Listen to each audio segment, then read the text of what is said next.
Halo semuanya, salam kenal. Nama saya Stefano Helman. Saya Daniel Russell Alexander. Saya Riksan Setiawan.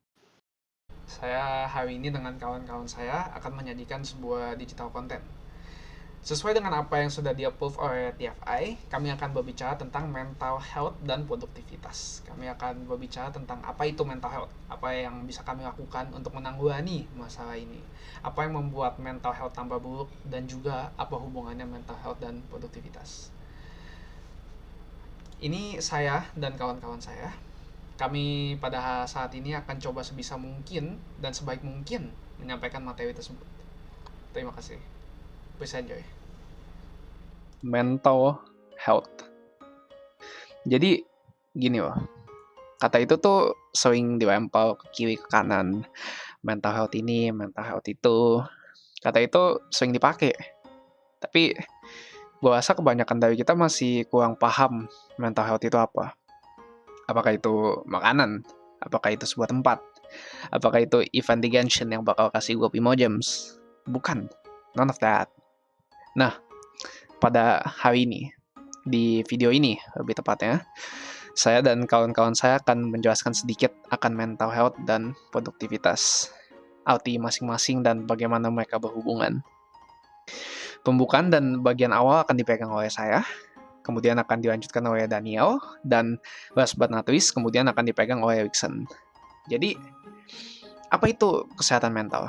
Sesuai dengan pengertian menurut WHO, kesehatan mental adalah keadaan sehat secara fisik, mental, dan sosial. Kesehatan mental merupakan kondisi dari kesejahteraan yang disadari individu, yang di dalamnya terdapat kemampuan-kemampuan untuk mengelola stres kehidupan yang wajar, untuk bekerja secara produktif dan berperan di komunitasnya. Kurang lebih, itu merupakan situasi yang dimana kita tidak merasakan gelisah, takut, stres, atau emosi-emosi negatif lainnya. Ketika kita di kondisi ini, kita dapat menyatakan bahwa kita memiliki kesehatan mental yang bagus. Mental health itu sangat penting. Kita itu makhluk sosial. Kita membutuhkan manusia lain. Kesehatan mental health yang buruk dapat mempengaruhi hampir semua sisi dari kehidupan kita. Dan masalahnya pula, ketika orang memiliki masalah ini, penyakit ini, terkadang tidak kelihatan. Dan walaupun kalau kelihatan, membantu orang dengan masalah mental health itu sulit. Dan balik lagi ke bagaimana kesehatan mental health yang tidak baik dapat merusak banyak sisi dalam hidup kita. Salah satunya adalah bagian produktivitas. Semua itu kita tuh ketika orang memiliki masalah ini, itu bakal berpengaruh banget ke produktivitas mereka.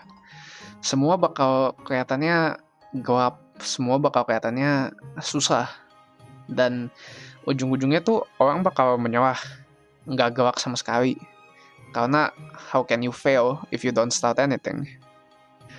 Kita sebagai spesies memang dari dulu zaman kala pula sudah selalu berusaha untuk menghasilkan sesuatu yang lebih bagus. Karena kalau enggak kalau enggak kita tuh nggak ada inovasi-inovasi yang membuat hidup kita lebih gampang. Sebagai contoh, Alexander Graham Bell yang menciptakan basically the first telephone, atau Isaac Newton dan kontribusinya di bidang matematika dan fisika. Teori hukum gravitasi universal yang sering diceritakan kalau dia dapat idenya tuh dari potongan buah yang jatuh dari pohon apel. Coba bayangin deh, kalau kita sebagai Homo sapiens nggak punya dorongan ini, nggak punya niat untuk produktif, untuk memiliki produktivitas, kita bakal cuma kayak hidup doang. Mungkin Alexander Graham Bell cuma bakal main Genshin Impact dari pagi sampai malam. Dia nggak sama sekali hari demi hari berusaha keras untuk menciptakan telepon. Dan pula kalau dipikir-pikir, entertainment game kayak Genshin Impact itu juga merupakan inovasi. Iya nggak sih? Basically, produktivitas equal kinerja equal inovasi. Secara langsung atau tidak langsung, kita semua sebagai individu manusia berkontribusi ke terobosan inovasi selanjutnya. Dan ketika orang tidak memiliki produktivitas, itu akan susah. Nah, mari kita teruskan ke segmen selanjutnya, yang akan disampaikan oleh teman saya Daniel. Waktu dan tempat saya persilakan.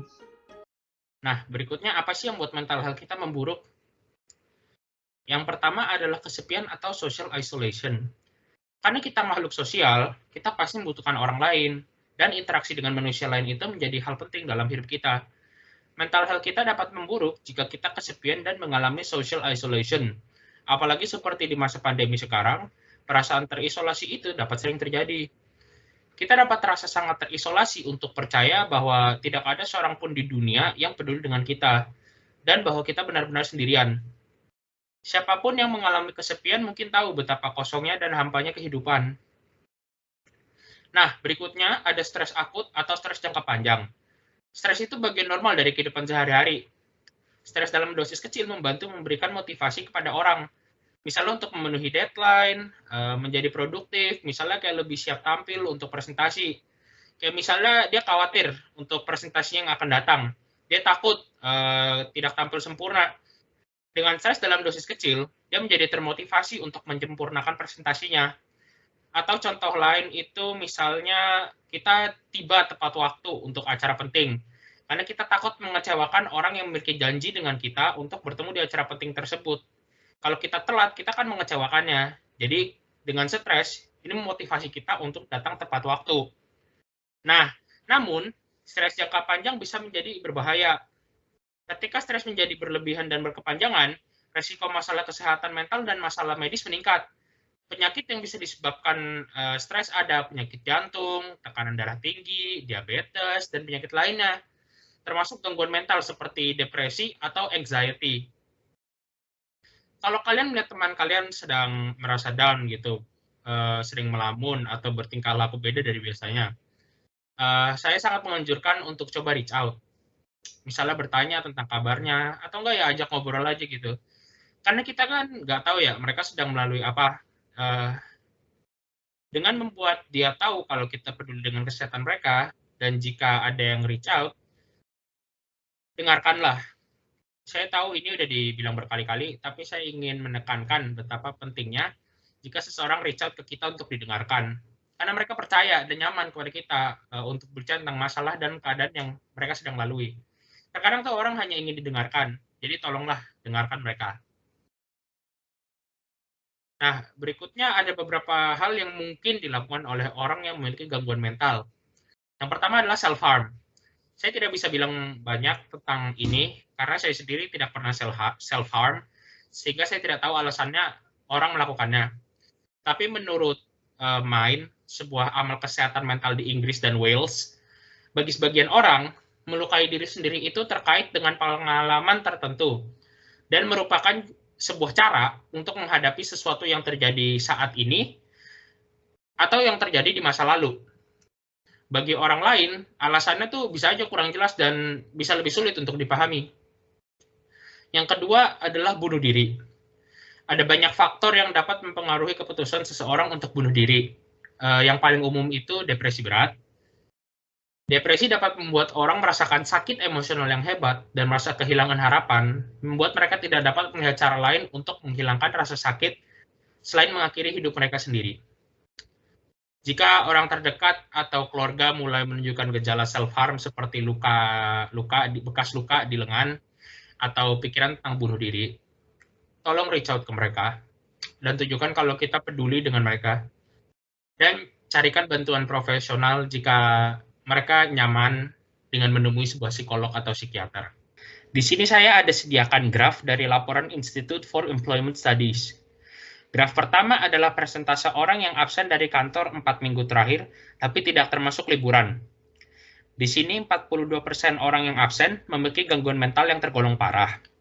28% orang memiliki gangguan mental yang tergolong sedang, dan 19% orang yang tidak memiliki gangguan mental. Graf ini menunjukkan bahwa orang yang memiliki gangguan mental cenderung akan lebih sering absen dari kantor. Berikutnya graf kedua menunjukkan lamanya hari absen dari kantor 4 minggu terakhir dari mereka yang absen. Orang yang memiliki gangguan mental yang tergolong parah rata-rata absennya 7 hari. Orang yang memiliki gangguan mental yang tergolong sedang rata-rata absennya 5 hari. Dan orang yang tidak memiliki gangguan mental rata-rata absennya itu 4 hari. Graf ini menunjukkan bahwa orang yang memiliki gangguan mental cenderung akan lebih lama absennya. Graf ketiga menunjukkan persentase pekerja yang tidak absen 4 minggu terakhir. Jadi mereka masuk terus, tetapi berprestasi kurang dari yang mereka inginkan akibat dari masalah kesehatan emosional atau fisik. Di sini 88% orang yang mengalami presenteeism memiliki gangguan mental yang tergolong parah. 69 orang yang mengalami presenteeism memiliki gangguan mental yang tergolong sedang, dan 26% orang yang mengalami presenteeism tidak memiliki gangguan mental. Sebelum saya menjelaskan kesimpulannya, ada beberapa definisi yang ingin saya jelaskan terlebih dahulu. Absenteeism sendiri artinya adalah tindakan menjauh dari pekerjaan atau sekolah tanpa alasan yang baik. Sementara presenteeism adalah hilangnya produktivitas yang terjadi ketika karyawan tidak berfungsi sepenuhnya di tempat kerja karena penyakit, cedera, atau kondisi lainnya. Meskipun karyawan secara fisik sedang bekerja, mereka mungkin tidak dapat sepenuhnya melakukan tugas mereka dan lebih cenderung membuat kesalahan dalam pekerjaan. Dari data ini dapat kita simpulkan bahwa absenteeism dan presenteeism akan meningkat tajam jika kesehatan mentalnya buruk. Dengan kesehatan mental yang buruk juga, orang akan absen lebih sering dan lebih lama. Dan walaupun mereka tidak absen, produktivitas mereka akan menurun jauh dan lebih cenderung membuat kesalahan dalam pekerjaan.